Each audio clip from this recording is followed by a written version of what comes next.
Hello, आज आपण इथे मोमोजची रेसिपी बनवणार आहे आणि वेगळ्या पद्धतीने आपण आज इथे मोमोजची रेसिपी बनवणार आहे। चला तर मग वेळ न वाया घालवता आपण रेसिपी स्टार्ट करूया। सर्वात आधी इथे मी काही भाज्या घेतल्या आहेत, ज्यामध्ये मी पत्तागोबी घेतली आहे, गाजर घेतले आहे, हिरवी शिमला मिरच घेतली आहे आणि ते आपण इथे स्वच्छ धुवून कट करून घेतले आहे। त्याचे छोटे तुकडे करून आपण मिक्सर मध्ये टाकून अशा प्रकारे बारीक करून घेऊया आणि ताटामध्ये काढून घेऊया।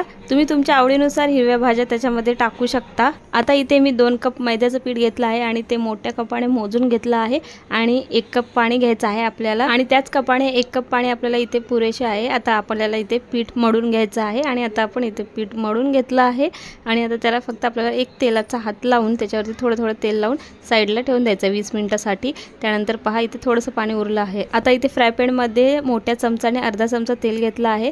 7 ते 8 लसणाच्या कड्यांना बारीक कट करून टाकला आहे आणि आल्याचा एक तुकडा त्याच्यामध्ये बारीक कट करून टाकला आहे आणि मिक्सीच्या भांड्यामध्ये भाज्यांना बारीक केलेले मिश्रण आपण फ्राय पॅन मध्ये टाकून 2 ते 3 मिनिट चांगलं फ्राय करून घ्यायचं आहे। तर इथे 20 मिनिटं झाले आहे। पीठ चांगलं मऊ झालं आहे, पहा किती छान पैकी। आता त्याला थोडंसं मळून घेऊया आपण आणि त्याचे छोटे छोटे गोळे तयार करून घेऊया अशा प्रकारे आणि त्याला लाटून घेऊया। त्यानंतर सगळ्या पिठाचे गोळे बनवून सगळं इथे लाटून घेतला आहे। आता याच्यामध्ये आपल्याला फ्राय केलेली स्टफिंग भरून घ्यायची आहे। तर याच्या आत मी 2 चमचा स्टफिंग टाकून त्याला मस्त शेप देणार आहे। इथे तुम्ही छोट्या आकाराचे मोमोज सुद्धा बनवू शकता। इथे मी थोडं मोठ्या आकाराचे मोमोज बनवते आणि त्याची डिझाइन ही थोडी वेगळ्या पद्धतीची बनवते आहे। तर इथे आपल्याला दोन्ही साइडून फोल्ड करत डिझाइन बनवून घ्यायची आहे। अशा प्रकारे हळूहळू आपल्याला इथे डिझाइन बनवायची आहे आणि खूपच सोपं आहे हे, खूपच पटकन इथे अशा प्रकारे मोमोजला आपण आकार देऊ शकतो आणि खूपच पटकन ही डिझाइन अशा शेप मध्ये रेडी होते। इथे पहा, याला काही जास्त टाइम नाही लागत। अशी डिझाइन बनवायला तुम्ही एका दिवसातच शिकून जाल, याला काही जास्त टाइम सुद्धा नाही लागत। पहा तर किती पटकन हे अशी डिझाइन बनवून आपली इथे रेडी झाली आहे। तर अशाच प्रकारे आपल्याला सर्व मोमोजला शेप द्यायचा आहे आणि हेही खूप फटाफट आपल्याला इथे बनून जातील। तर अशा प्रकारे आपण सर्व मोमोजला शेप देऊया। तर पहा, परत मी इथे दोन्ही साइडून ते उचलून इथे आपल्याला अशा पद्धतीने हळूहळू वरती उचलून आपल्याला शेप द्यायचा आहे त्याला आणि खूपच पटकन होते हे, जास्त याला वेळ नाही लागत। आणि ही एक नवीन पद्धत आहे मोमोज बनवायची। बऱ्याच प्रकारच्या डिझाइनमध्ये मोमोज बनवले जातात, तर ही एक नवीन पद्धत आहे, ही नवीन डिझाइन आहे। म्हणून मला असं वाटलं की तुम्हालाही मी इथे दाखवू, म्हणून मी इथे आज अशा पद्धतीने मोमोजची रेसिपीज बनवून इथे तुम्हाला दाखवत आहे। कारण की ही नवीन ट्रिक आहे आणि अशा पद्धतीने बनवल्यास तुम्हाला खूप आवडेल आणि ही डिझाइन सुद्धा बघायला खूप छान आणि खूप भारी वाटते।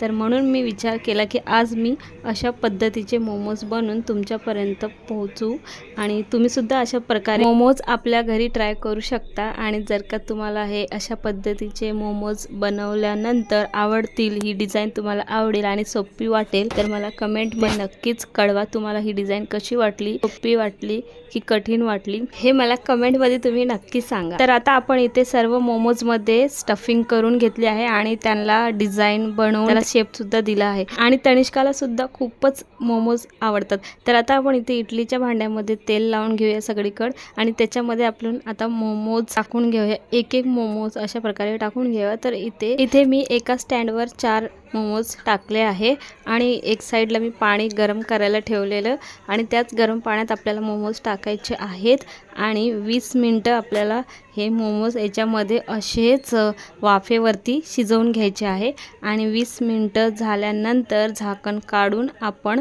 ते पाहू शकतो। तर अशा प्रकारे आपले मोमोज इथे बनवून रेडी आहे। आता हे आपल्याला तेलामध्ये फ्राय करून घ्यायचे आहे। त्याला आपण आधी थंड करून घेऊया। तवसर इकडे गॅसवरती तेल गरम करून घेऊया। तेलामध्ये चांगलं तेल गरम झालं की आपल्याला एक मोमोज हळूहळू टाकायचे आहे आणि फ्राय करून घ्यायचे आहे। आता आपण इथे मोमोजला फ्राय होऊ देऊया। पटकन आपल्याला त्यांना पलटी नाही करायचं आहे, नाहीतर ते तुटू शकतात। तर आता थोडा वेळ त्याला आपण चांगलं गरम तेल करून घ्यायचं आहे आणि हाय फ्लेमवरती मी इथे मोमोज त्याच्यामध्ये तेलामध्ये टाकले आहे आणि ते चांगलं फ्राय होऊ द्यायचं आहे। त्यानंतर त्यांना आपण पलटी करणार आहे आणि पलटी केल्यानंतर आपल्याला दुसऱ्या साइडून सुद्धा चांगलं फ्राय करून घ्यायचं आहे। तर पहा, आता इथे हे चांगले फ्राय झाले आहे। आता सर्व मोमोज ताटामध्ये काढून घ्यायचे आहे टोमॅटो सॉस सोबत किंवा मोमोजच्या चटणीबरोबर सर्व करायचे आहे आणि मोमोजची चटणीचा व्हिडिओ तुम्हाला माझ्या चॅनलवरतीच भेटणार आहे। आणि जर का तुम्ही चॅनलवरती नवीन असाल तर चॅनलला सबस्क्राइब करून बेल आयकॉनचे बटन क्लिक करायला विसरू नका। जर का आजची रेसिपी आवडली असेल तर एक लाईक नक्की करा। चला तर मग पुन्हा भेटूया अशाच एका नवीन रेसिपी बरोबर। Bye bye.